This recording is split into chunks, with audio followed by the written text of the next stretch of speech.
আসসালামু আলাইকুম, কেমন আছেন সবাই? নতুন আরও একটি ভিডিওতে সবাইকে স্বাগতম। আজকে আমি কথা বলবো আপনারা কিভাবে খুব সহজেই অস্ট্রেলিয়াতে পড়তে যেতে পারেন এবং পড়াশোনা করার পর কি কি ফ্যাসিলিটিস পেতে পারেন। আলোচনা করব এ টু জেড। সো ভিডিওটা একদম স্কিপ করবেন না, সম্পূর্ণ দেখতে থাকুন। আর আপনি যদি আমার চ্যানেলে নতুন হয়ে থাকেন তাহলে এখনই সাবস্ক্রাইব করে বেল আইকনটি বাজিয়ে দিন, কারণ আমি সব সময় এমন ইনফরমেটিভ ভিডিও করতে থাকি। সো চলুন ভিডিওটি শুরু করা যাক। বিশ্বের ছোট মহাদেশ ওশেনিয়া, আর সেই মহাদেশের সবচেয়ে বড় দেশ অস্ট্রেলিয়া।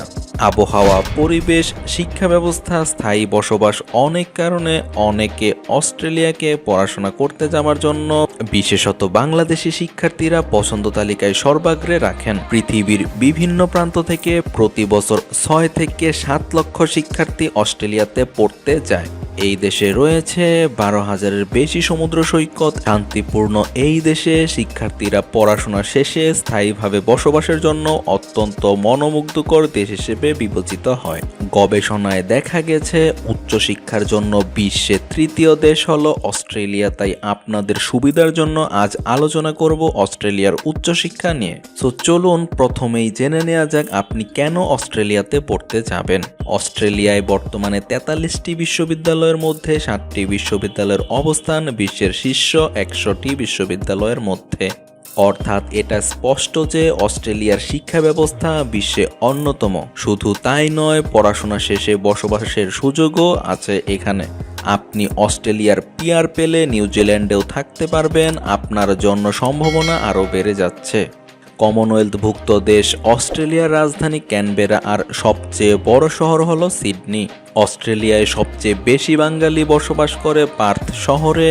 অস্ট্রেলিয়া পৃথিবীর 14তম বৃহৎ অর্থনীতি, আর পার ক্যাপিটা ইনকামের দিক দিয়ে এই দেশ বিশ্বে 10ম।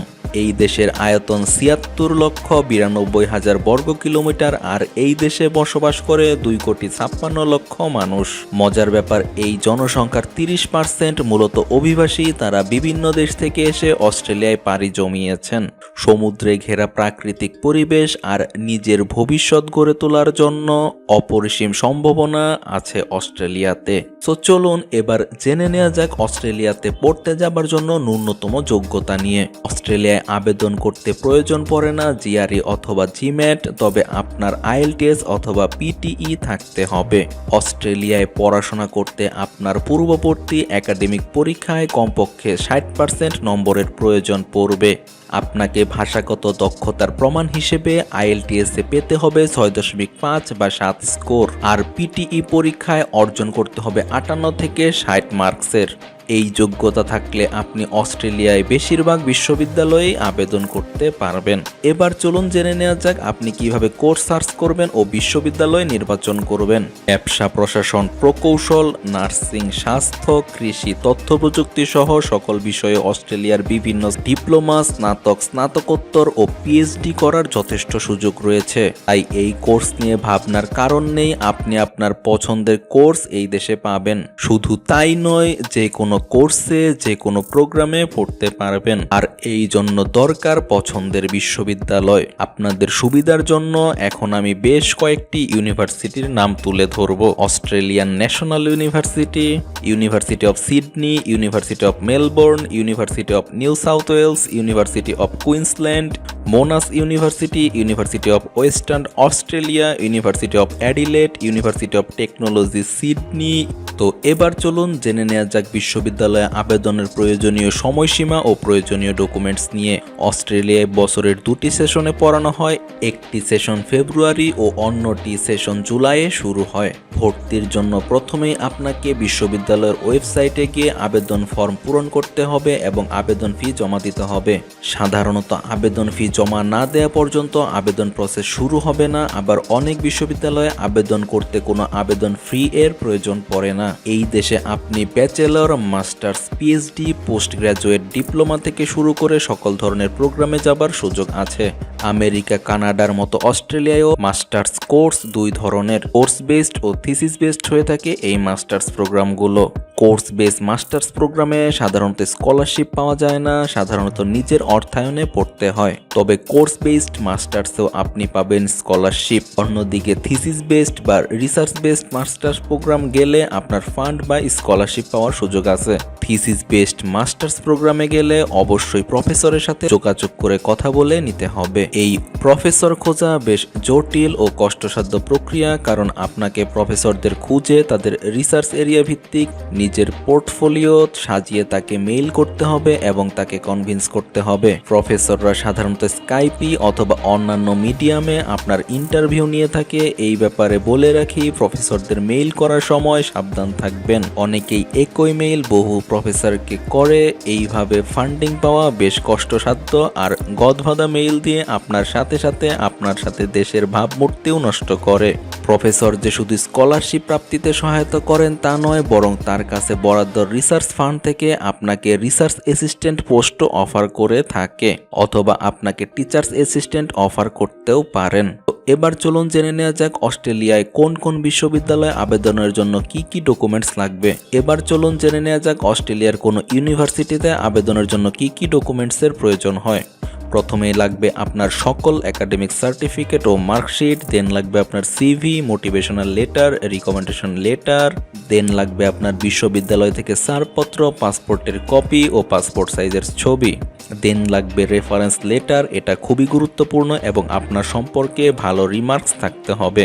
দেন লাগবে আপনার IELTS এবং জিআরই অথবা জিম্যাটের কপি, দেন সর্বশেষ লাগবে আপনার স্টেট অফ পারপাস বা সোপ। প্রয়োজনীয় ডকুমেন্টসের তালিকা বিশ্ববিদ্যালয় ভেদে ভিন্ন ভিন্ন হয়ে থাকে, তাই অবশ্যই বিশ্ববিদ্যালয়ের ওয়েবসাইট ভালো করে ঘেঁটে আপনি দেখে নেবেন আসলে কি কি ডকুমেন্টস আপনার প্রয়োজন পড়বে। বিশ্ববিদ্যালয় ওয়েবসাইটের পেছনে পর্যাপ্ত সময় দেওয়াটা তাই খুবই জরুরি বিষয়। তো এবার চলুন জেনে নেওয়া যাক অস্ট্রেলিয়ার ইউনিভার্সিটিগুলোর টিউশন ফি এবং স্কলারশিপ নিয়ে। অস্ট্রেলিয়ায় ব্যাচেলর পড়তে খরচ হবে 15,000 থেকে 33,000 অস্ট্রেলিয়ান ডলার, আর যদি মাস্টার্স বা ডক্টরাল প্রোগ্রামে পড়তে যান তাহলে খরচ হবে 20,000 থেকে 40,000 অস্ট্রেলিয়ান ডলার। বাংলাদেশি ছাত্রছাত্রীদের জন্য বিশ্বের অন্যান্য দেশের মতো অস্ট্রেলিয়াতেও বিভিন্ন স্কলারশিপের সুযোগ আছে। মাস্টার্স ও পিএইচডির জন্য এই সুযোগটা একটু বেশি। এই স্কলারশিপগুলো কয়েক প্রকারের হতে পারে, যেমন ফুল ফান্ডিং ও লিভ ইন এক্সপেন্সের টাইপ অ্যান্ড সয় scholarship, full funding scholarship, partial fund scholarship, যেটা 10% থেকে 80% হয়ে থাকে। যত ভালো মানের স্কলারশিপের জন্য আপনি চেষ্টা করবেন, আপনার প্রোফাইল তত ভালো হওয়া উচিত এবং আপনি তত বেশি প্রতিযোগিতার মুখোমুখি হবেন। তো এবার চলুন জেনে নেওয়া যাক অস্ট্রেলিয়াতে পড়তে যাবার জন্য আপনার কেমন ব্যাংক স্টেটমেন্ট দেখাতে হবে। অস্ট্রেলিয়ায় 2016 সালের 1 জুলাই থেকে নতুন নিয়ম চালু হয়েছে। এখন একজন শিক্ষার্থীর জন্য তার স্পন্সরের 1 বছরের ডেইলি এক্সপেন্স বাবদ 19,830 অস্ট্রেলিয়ান ডলার দেখাতে হবে। আবার যদি টিউশন ফি 3 বছরের জন্য 50,000 অস্ট্রেলিয়ান ডলার হয়, তাহলে 1 বছরের হিসাবে টিউশন ফি আসে 16,660 অস্ট্রেলিয়ান ডলার। তাহলে স্পন্সরের ব্যাংকে 1 বছরের ডেইলি এক্সপেন্স ও টিউশন ফি এর সমপরিমাণ অর্থ দেখাতে হবে। সো এবার চলুন জেনে নেওয়া যাক কিভাবে আপনি ভিসার জন্য আবেদন করবেন। ভিসা পেতে আপনাকে দ্বারস্থ হতে হবে ঢাকায় অবস্থিত অস্ট্রেলিয়ান এম্বাসি এর আপনার বিশ্ববিদ্যালয় থেকে প্রাপ্ত অফার লেটার ও COE, যা কনফার্মেশন অফ এনরোলমেন্ট সহ প্রয়োজনীয় সকল কাগজপত্র সমেত আবেদন করতে হবে ভিসার জন্য। প্রথমে লাগবে আপনার কনফার্মেশন অফ এনরোলমেন্ট, দেন লাগবে আপনার পাসপোর্ট ও ফটোগ্রাফ, দেন লাগবে আপনার সিভি, স্টেটমেন্ট অফ পারপাস ও রেফারেন্স লেটার, দেন লাগবে আপনার সকল মার্কশিট ও সনদ, দেন লাগবে আপনার নো অবজেকশন সার্টিফিকেট, লাগবে offer letter, bank solvency paper, 6 মাসের ব্যাংক স্টেটমেন্ট, পুলিশ ক্লিয়ারেন্স এবং সর্বশেষ লাগবে আপনার হেলথ ইন্স্যুরেন্স ও মেডিকেল রিপোর্ট। আপনার যদি সকল ডকুমেন্টস ঠিকঠাক থাকে তাহলে ভিসা পেতে আপনার খুব বেশি কষ্ট হবে না। তো এবার চলুন জেনে নেওয়া যাক অস্ট্রেলিয়ার লিভিং কস্ট সম্বন্ধে। আবাসন, জীবনযাপন থেকে যাতায়াত শুরু করে সকল খরচ মেটাতে আপনার প্রতি মাসে খরচ হবে 1500 অস্ট্রেলিয়ান ডলারের কাছাকাছি। এবার চলুন জেনে নেওয়া যাক অস্ট্রেলিয়ায় যারা আপনারা পড়তে যাবেন তারা পার্ট টাইম জব করতে পারবেন কিনা।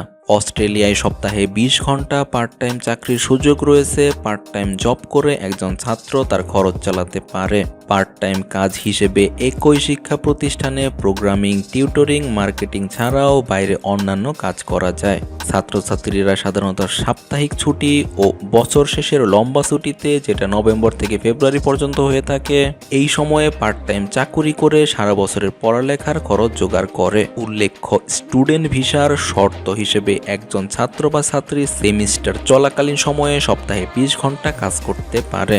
তবে বছর শেষে লম্বা ছুটিতে সে যত খুশি কাজ করতে পারবে। তো সর্বশেষ চলুন জেনে নেওয়া যাক আপনারা যারা অস্ট্রেলিয়াতে পড়তে যাবেন তাদের জন্য পিআর ফ্যাসিলিটি অর্থাৎ স্থায়ী বসবাসের সুযোগ আছে কিনা। ইঞ্জিনিয়ারিং, এমবিএ, এসিসিএ এবং হেলথ স্টাডি ইত্যাদি বিষয়গুলোর চাহিদা অস্ট্রেলিয়ায় দিন দিন বৃদ্ধি পাচ্ছে। এ ধরনের কোর্সে পড়াশোনা করলে ভবিষ্যতে অস্ট্রেলিয়ায় চাকুরি ও পিআর পেতে সুবিধা হবে। অস্ট্রেলিয়ায় পিআর পাওয়া তুলনামূলক সহজ। আপনার রেজাল্ট ভালো থাকলে আপনি কোর্স শেষেই পিআরের জন্য আবেদন করতে পারবেন। অস্ট্রেলিয়ায় পড়াশোনা যেমন উন্নত, তেমনি পড়াশোনা শেষে এই দেশে উন্নত কেরিয়ার গড়ার সুযোগও রয়েছে। তাই যদি উচ্চশিক্ষার গন্তব্য হয়ে থাকে আপনার অস্ট্রেলিয়া, আর দেরি না করে এখনই প্রস্তুতি নিয়ে নিন। সো এই ছিল আজকের ভিডিওতে। এরপরেও যদি আপনাদের আরো কোনো কোশ্চেন থাকে আমাকে কমেন্ট বক্সে জানাতে পারেন, আমি অ্যান্সার করার চেষ্টা করব। সো সবাই ভালো থাকবেন, খোদা হাফেজ।